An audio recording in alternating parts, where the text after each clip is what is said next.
What's the meaning of brut?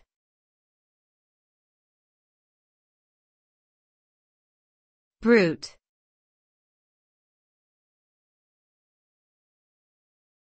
Brut.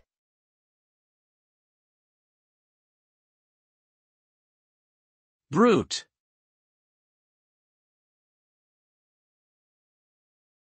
Brute.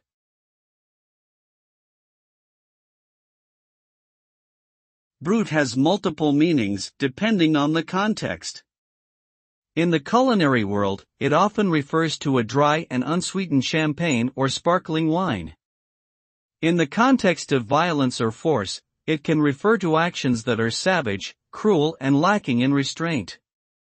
It can also be used to describe something that is raw, unrefined, or lacking in sophistication, such as a brutalist architectural style. Overall, the word brute conveys a sense of harshness, severity, and lack of refinement, whether referring to a type of wine or a behavior.